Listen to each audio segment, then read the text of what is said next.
지금 이 순간 여러분은 말 한마디로 소중한 관계를 잃고 있지는 않으신가요? 혹은 무심코 내뱉은 말이 누군가에게 깊은 상처가 되어 지금까지도 후회하고 계신 건 아닌가요?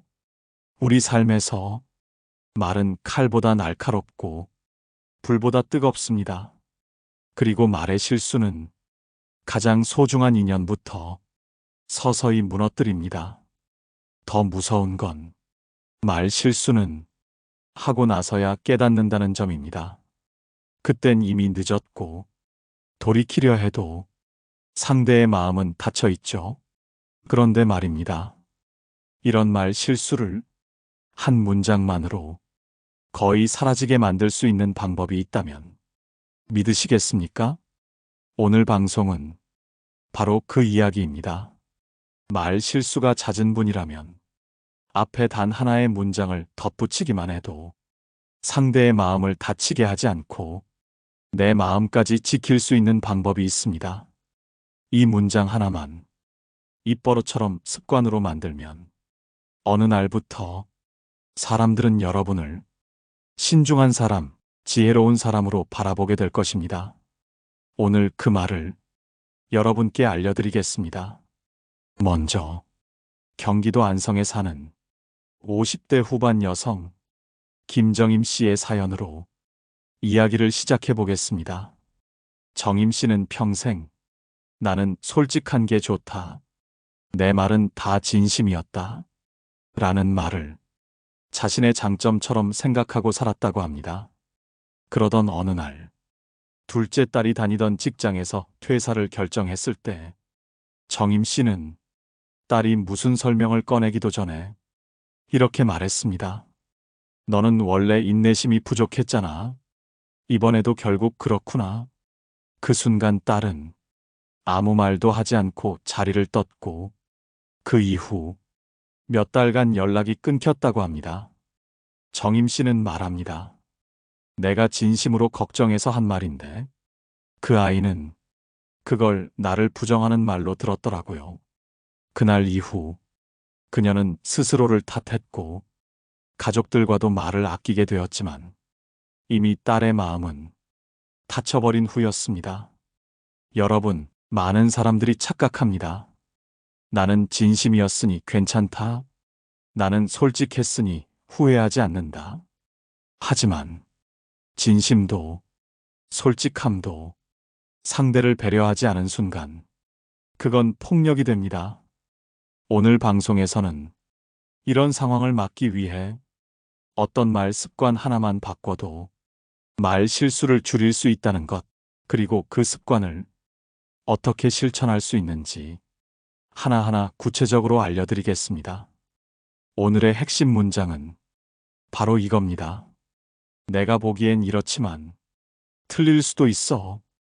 이 말 한마디만 여러분이 앞으로 말의 앞에 덧붙인다면 상대는 여러분의 말에 상처를 덜 받고 여러분은 불필요한 오해에서 벗어날 수 있습니다.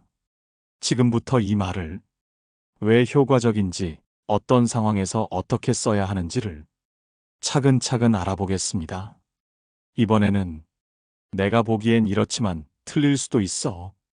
이 한 문장이 왜 말 실수를 줄이고 관계를 지켜주는데 결정적인 역할을 하는지를 더 깊이 살펴보겠습니다. 여러분, 사람들은 자신의 말이 진실이라고 믿는 순간 말끝이 단정적이고 표현이 뾰족해집니다. 자신이 옳다고 생각하기 때문에 상대의 입장을 고려하지 않고 말을 던져버리는 거죠. 하지만 인간관계는 논리보다 감정입니다. 논리적으로 맞는 말이라 해도 감정적으로 받아들일 수 없는 말은 오히려 관계를 해치는 독이 됩니다. 그런데 내가 보기엔 이렇지만 틀릴 수도 있어. 이 말을 앞에 넣으면 어떻게 바뀔까요? 첫째, 말의 방향이 바뀝니다. 주장이 아닌 생각의 공유가 됩니다. 예를 들어, 너 그 옷 별로 안 어울려. 라는 말은 공격이 되지만 내가 보기엔 좀 안 어울리는 것 같긴 한데 내 눈이 틀릴 수도 있지. 이렇게 말하면 상대는 방어하지 않습니다. 오히려 의견을 수용하거나 웃으며 넘어갈 수 있습니다. 둘째, 이 말은 상대에게 선택권을 줍니다. 이건 내 생각일 뿐이니 받아들이지 않아도 돼. 라는 메시지를 담고 있습니다. 그 순간 상대는 나를 공격받는 게 아니라 대화를 나누고 있다는 안도감을 느끼게 됩니다. 서울 중랑구에 사는 39살 직장인 노지은 씨의 사례를 한번 들어볼까요? 지은 씨는 직장 내에서 말이 직설적인 사람으로 유명했습니다. 회의 자리에서 팀원의 아이디어에 이건 너무 식상해요. 이런 건 요즘 트렌드랑 안 맞죠? 이런 식으로 생각한 대로 말했습니다. 처음엔 그 솔직함이 직설적인 스타일로 인정받기도 했지만 점점 사람들이 말을 아끼고 그녀를 피하게 되었죠. 그러던 어느 날 평소 친했던 동료 한 명이 커피를 마시다 말했습니다. 지은아, 내가 무슨 말할 때마다 사람들이 먼저 위축되는 거 알아? 그 말을 들은 지은 씨는 크게 충격을 받았고 말 습관을 바꾸기로 결심했다고 합니다. 그녀는 내가 보기엔 그런데 틀릴 수도 있어 라는 말을 모든 피드백의 앞에 붙이기 시작했습니다. 이 아이디어는 내 기준엔 좀 과해 보이는데 내가 감을 못 잡고 있는 걸 수도 있어요. 이 방식은 조금 어렵게 느껴지긴 해요. 근데 제가 놓치는 부분이 있을지도 모르죠. 그 결과 사람들은 그녀의 말을 방어적으로 받아들이지 않았고 오히려 의견을 나누려는 자세로 변화했다고 합니다. 여러분, 말은 칼과 같습니다. 어디로 겨누는가에 따라 그 말은 공격이 될 수도 있고 이해가 될 수도 있습니다. 이 문장은 말의 방향을 공격에서 대화로 이끌어줍니다. 불교에서는 정어라는 개념을 강조합니다. 옳은 말을 하되 상대를 다치게 하지 말라는 뜻이죠. 정어란 단지 진실을 말하는 것이 아니라 그 말이 상대의 마음에 어떤 파장을 남기는지까지 생각하는 것을 의미합니다. 내가 보기엔 이렇지만 틀릴 수도 있어. 이 말은 정어의 출발입니다. 혹시 여러분도 내 말이 옳은 줄 알았는데 상대가 마음을 닫았던 경험 있으신가요? 그 기억이 있다면 다음부터 이 한 문장을 말의 앞에 붙여보세요. 말은 같은 말인데 상대의 반응은 완전히 달라질 것입니다. 이번에는 이 문장을 일상에서 자주 부딪히는 상황 속에서 어떻게 응용할 수 있는지를 좀 더 구체적으로 풀어보겠습니다. 이번에는 내가 보기엔 이렇지만 틀릴 수도 있어. 이 말을 실생활 속 다양한 상황에서 어떻게 적용할 수 있는지 조금 더 구체적으로 살펴보겠습니다. 이 문장은 가족, 친구, 직장, 심지어는 모르는 사람과의 짧은 대화에서도 놀라운 효과를 발휘합니다. 그 이유는 사람과 사람 사이의 충돌은 대부분 너는 틀렸고 나는 맞다 라는 전제가 말 속에 숨어 있기 때문입니다. 이 문장은 그 전제를 무너뜨리고 나는 이렇지만 너는 다를 수 있다 는 열린 태도를 보여줍니다. 첫 번째 예시, 가족 간 갈등 상황입니다. 서울 마포구에 사는 60대 후반의 여성 이정숙 씨는 며느리와 자주 말다툼을 했습니다. 특히 명절을 앞두고 음식 준비 방식이나 집안일 분담 문제로 늘 충돌이 생겼습니다.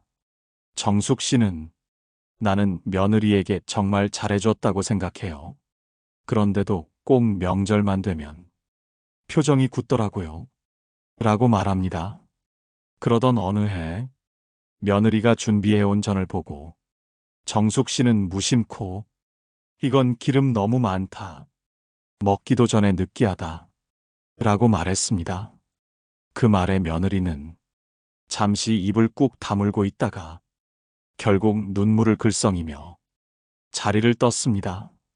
그 일이 있고 나서야 정숙 씨는 자신의 말이 생각보다 훨씬 깊은 상처를 줄 수 있다는 걸 깨달았다고 했습니다.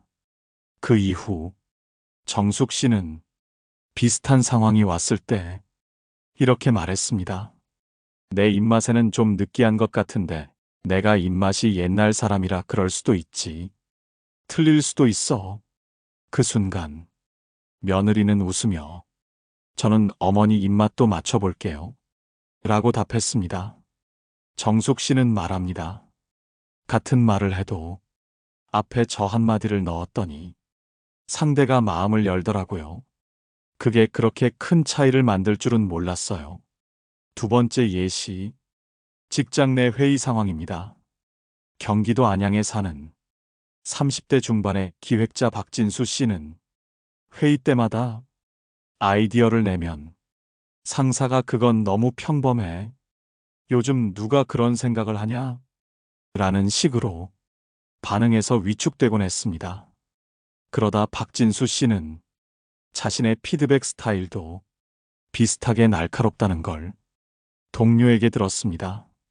그 후 피드백을 줄 때 내가 보기엔 이 방향도 괜찮아 보이긴 한데 내 시선이 고정돼 있을 수도 있어. 틀릴 수도 있으니까 다른 생각이 있다면 말해줘요. 라고 말하기 시작했습니다.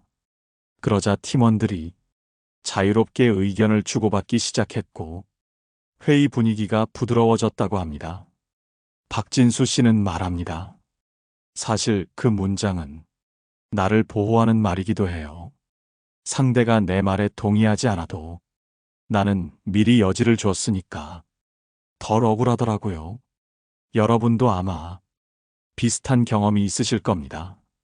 내가 말한 건 그저 솔직한 의견이었는데 상대는 그걸 비난으로 받아들이고 그 순간부터 마음이 멀어졌던 경험. 그럴 땐 내가 보기엔 이렇지만 틀릴 수도 있어. 이 말을 앞에 붙이기만 해도 상대는 방어적이지 않게 되고 오히려 그 말을 대화의 시작으로 받아들입니다.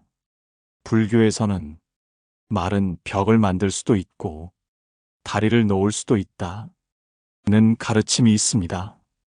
이 말은 바로 그 다리를 놓는 말입니다. 완벽한 판단이 아니라 겸손한 마음으로 대화를 여는 문이 되는 것이죠. 혹시 여러분은 어떤 상황에서 이 말을 한 번쯤 써보고 싶으신가요? 부부 사이에서, 아이와의 대화에서, 회사 동료에게, 혹은 부모님께 그 상황을 한번 상상해 보세요. 말 한마디가 그 사람의 얼굴을 굳게 만들지, 혹은 조용히 웃게 만들지, 그건 이 한마디에 달려 있습니다. 이번에는 왜 이 말이 심리적으로 그렇게 큰 효과를 발휘하는지 그 구조와 원리를 조금 더 깊이 들여다보겠습니다. 이제 우리는 내가 보기엔 이렇지만 틀릴 수도 있어.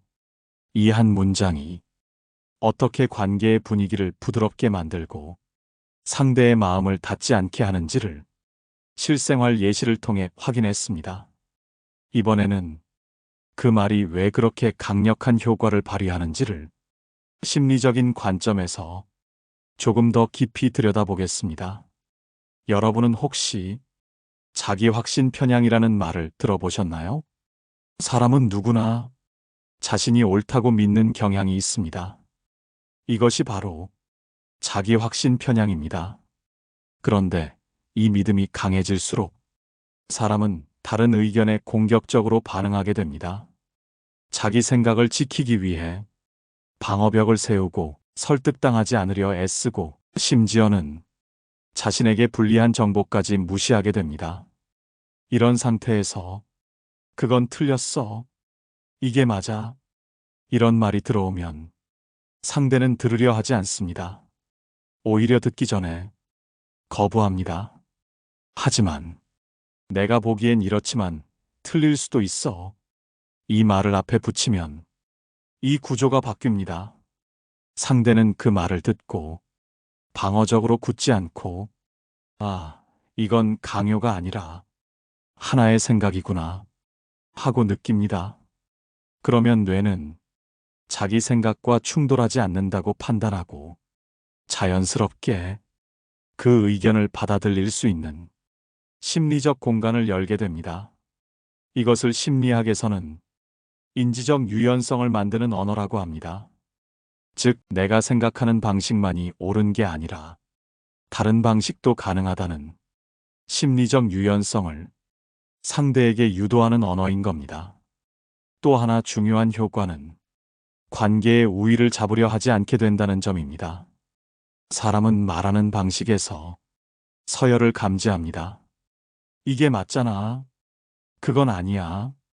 이런 단정적인 말투는 무의식적으로 상대보다 내가 우위에 있다는 신호를 보냅니다.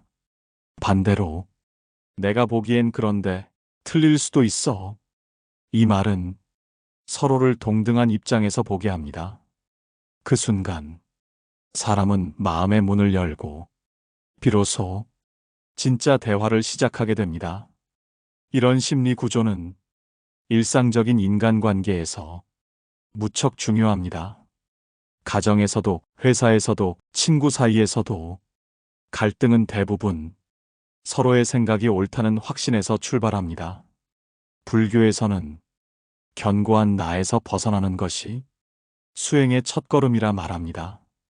자기 견해를 절대화하지 않고 늘 여지를 남기는 것, 그것이야말로 모든 관계의 문을 조용히 열어주는 지혜입니다. 이 말을 습관화한 사람은 말이 많지 않아도 존중받습니다. 결정권이 없어도 의견을 듣게 됩니다. 왜일까요? 그 말이 상대를 자극하지 않고 마음을 지치게 하지 않기 때문입니다.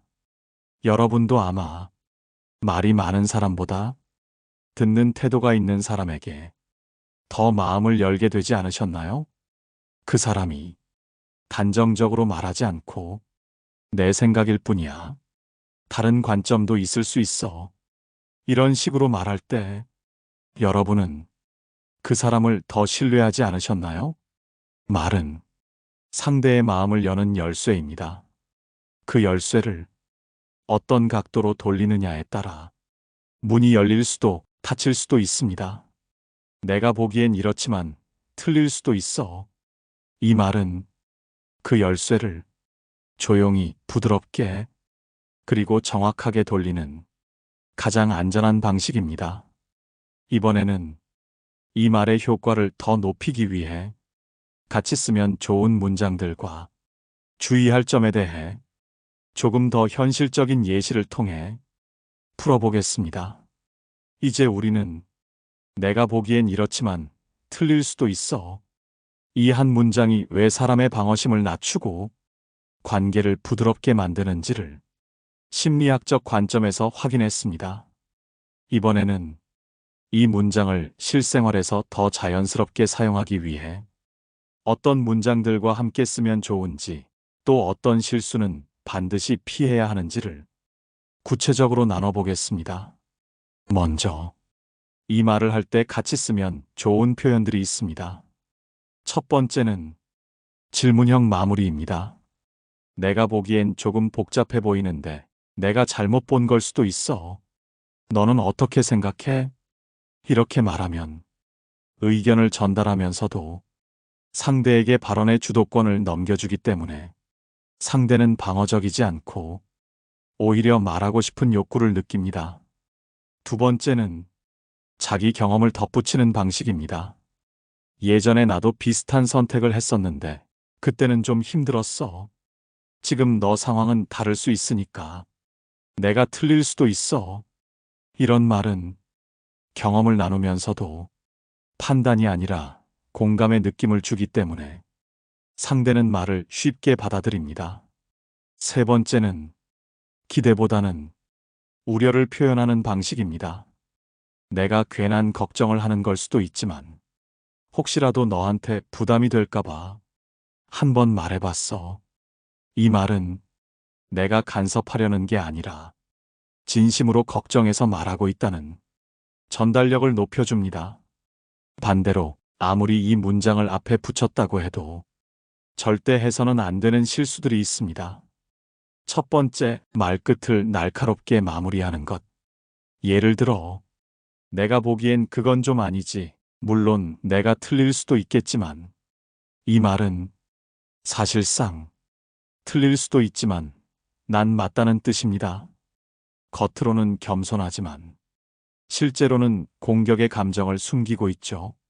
이럴 땐 상대는 기만을 느낍니다. 말보다 더 큰 불편함을 느끼는 겁니다. 두 번째는 표정과 어투의 불일치입니다. 틀릴 수도 있어요. 라는 말을 비꼬는 표정으로 냉소적인 말투로 하면 그 말은 더 큰 반감을 불러일으킵니다. 말은 문장 자체보다 말하는 사람의 감정에 더 영향을 받습니다. 그래서 이 문장을 쓸 때는 표정은 부드럽게, 말투는 천천히, 톤은 낮고 따뜻하게 유지해야 합니다. 세 번째는 지나치게 자주 사용해서 진정성을 잃는 것입니다. 아무 말 앞에도 무조건 이 말을 붙이면 저 사람은 항상 자기 생각을 확신하지 못하네 라는 인상을 줄 수 있습니다. 그래서 중요한 순간에 상대가 방어할 수 있는 가능성이 보일 때 의도적으로 쓰는 것이 핵심입니다. 지금 이 말을 들었을 때 상대는 어떤 표정을 지을까? 내 말이 그 사람에게 상처가 될 수 있을까? 이 두 가지 질문을 속으로 한번 던져보고 그 후에 이 문장을 사용하는 것이 좋습니다. 불교에서는 정념을 강조합니다. 말을 하기 전에 그 말이 내 안에서 어떻게 움직이는지 잠시 바라보는 힘입니다. 말하기 전에 내 안의 감정이 흔들리고 있지는 않은지, 그 말이 상대에게 어떤 흔적을 남길지를 생각하는 습관. 이것이 바로 말의 실수를 줄이는 가장 강력한 방법입니다. 혹시 지금 여러분 곁에 말을 조심해야 하는 사람이 있나요? 그렇다면 이 문장을 한번 천천히 입안에서 굴려보세요. 내가 보기엔 이렇지만 틀릴 수도 있어. 그 말은 상대방의 마음을 열고 여러분 자신의 후회를 조용히 막아주는 든든한 문장 하나가 되어줄 겁니다. 이번에는 오늘 우리가 나눈 내용을 정리하고 말의 실수를 줄이기 위한 궁극적인 태도에 대해 마무리 말씀을 드리겠습니다. 이제 우리는 말 실수를 줄이기 위해 단 한 문장, 내가 보기엔 이렇지만 틀릴 수도 있어. 이 말을 앞에 넣는 것만으로도 상대의 마음을 지키고 내 후회를 막을 수 있다는 사실을 충분히 이해했습니다. 이 한 문장은 말에 겸손을 담아주고 관계에 여유를 만들어줍니다. 무엇보다도 상대와 나 사이에 필요한 감정의 공간을 마련해주는 지혜로운 표현입니다.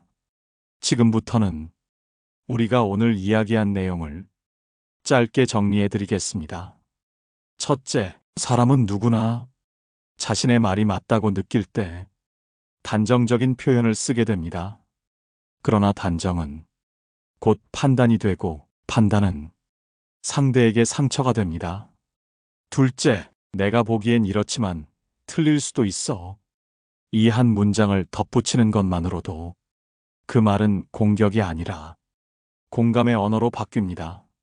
상대는 마음을 닫지 않고 오히려 내 말을 가볍게 받아들일 수 있습니다. 셋째, 이 문장을 앞에 넣을 때 표정과 말투는 부드럽고 따뜻해야 합니다. 진심이 담겨 있어야 이 말은 빛을 발합니다. 넷째, 무조건 자주 사용하는 것이 아니라 내 말이 상대에게 부담이 될 수 있을 때, 오해의 여지가 있을 때, 의견을 나누는 자리에 있을 때 신중히 선택해야 합니다. 다섯째, 불교의 정어와 정념처럼 내가 무슨 말을 하려는지 말 앞에서 잠깐 멈추고 살펴보는 습관이 말 실수를 줄이는 핵심이 됩니다. 여러분, 우리 인생에서 가장 많이 하는 행동은 말입니다. 그리고 가장 많이 후회하는 일 역시 말 때문입니다. 그런데 그 말 앞에 딱 한마디만 넣어보세요. 내가 보기엔 그렇지만 틀릴 수도 있어. 그 순간 여러분은 다른 사람이 되고 다른 관계를 맺게 됩니다. 말을 많이 한다고 지혜로운 것이 아닙니다. 말을 예쁘게 꾸민다고 존중받는 것도 아닙니다. 오히려 말 앞에 겸손이 있고 말 안에 배려가 있고 말 뒤에 책임이 있을 때 그 말은 사람을 살리는 힘이 됩니다. 혹시 지금 말 때문에 후회하는 일이 있으신가요? 혹은 앞으로 중요한 말을 해야 할 자리가 있나요?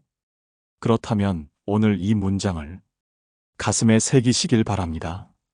그리고 용기 내어 조용히 꺼내보세요. 내가 보기엔 이렇지만 틀릴 수도 있어. 그 말 하나로 후회는 사라지고 관계는 깊어지고 여러분의 말은 이제 누군가의 마음에 따뜻한 흔적으로 남게 될 것입니다. 오늘 방송이 여러분의 말 한마디를 바꾸는데 작은 힘이 되었기를 바랍니다. 혹시 여러분도 말 실수로 후회했던 기억이 있다면 댓글로 나눠주세요. 그 경험이 누군가에게 큰 위로가 될 수도 있습니다. 좋아요와 구독은 이 방송이 더 오래 여러분 곁에 머무를 수 있도록 도와줍니다. 다음 시간에도 여러분의 말과 마음을 지켜줄 지혜로운 이야기를 들고 다시 찾아오겠습니다. 오늘도 함께 해주셔서 진심으로 감사합니다. 말보다 따뜻한 마음으로 평온한 하루 되시길 바랍니다. 깨달음의 광장이었습니다.